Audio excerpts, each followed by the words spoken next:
দক্ষিণাঞ্চল বাগেরহাট জেলার এই সময়টি কয়েকটি থানায় তেলের প্রয়োজন হয় খুব বেশি।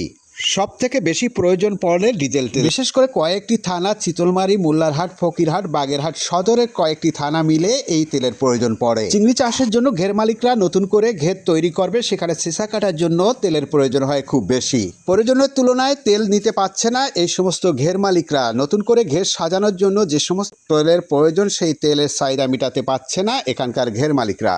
চিংড়ি চাষের জন্য নতুনভাবে ঘের তৈরি করে এই অঞ্চলের চিংড়ি চাষিরা। অন্যান্য জেলার তুলনায় বাগেরহাট জেলায় তেলের প্রয়োজন খুব বেশি। সময় যত যাচ্ছে ততই ব্যস্ত হয়ে পড়ছে এই অঞ্চলের চিংড়ি চাষি ঘের মালিকরা। ঘের শেষে কাটা করে পরিষ্কার না করতে পারলে চিংড়ি চাষে বিঘ্ন ঘটতে পারে এই দক্ষিণ অঞ্চলের বাগেরহাট জেলায়। এই অঞ্চলের মানুষ চিংড়ি চাষে এবং বিশেষ করে গলদা চিংড়ি চাষে বিখ্যাত এই দক্ষিণ অঞ্চলের বাগেরহাট জেলা। বাংলাদেশের তেলের ঘাটতি নেই জানানো হয়েছে আগের থেকে সরকারের তরফ থেকে। মধ্যপ্রাচ্যের যুদ্ধ যদি দীর্ঘ টাইম হয় তাহলে সরকারের তরফ থেকে এভাবে নাকি চেপে চেপে দেওয়া হচ্ছে তেল। সরকারের পরিকল্পনাকে অনেকে সাধুবাদ জানিয়েছেন। আস্তে আস্তে তেল দিলে দীর্ঘদিন চলতে পারে বাংলাদেশ। অন্যান্য সময় তুলনার থেকে বাগেরহাট জেলায় এই সময়টা তেলের খুব প্রয়োজন পড়ে, তাই সরকারের তরফ থেকে আরো বেশি করে বাগেরহাট জেলায় তেল দেওয়ার জন্য বিশেষভাবে আহ্বান যাচ্ছে এই অঞ্চলের মানুষ।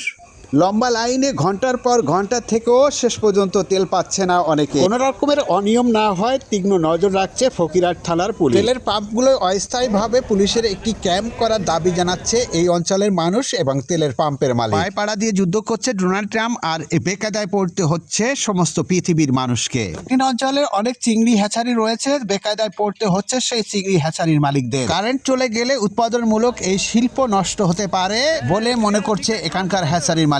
কারেন্ট চলে গেলে জেনারেটরে যে তেল লাগবে তাতে 1 ঘন্টার মতো তেল দেওয়া হচ্ছে পাম্প থেকে, খুব সীমিত এবং 5 লিটার। কারেন্ট যদি দীর্ঘ টাইম যায় তাহলে উৎপাদনমূলক এই শিল্প চিংড়ি হ্যাচারিগুলো বেকায়দায় পড়তে পারে বলে মনে করে সাধারণ মানুষ। দর্শক, আমি বিদায় নিচ্ছি। রাহুল গুরু, ভালো থাকবে।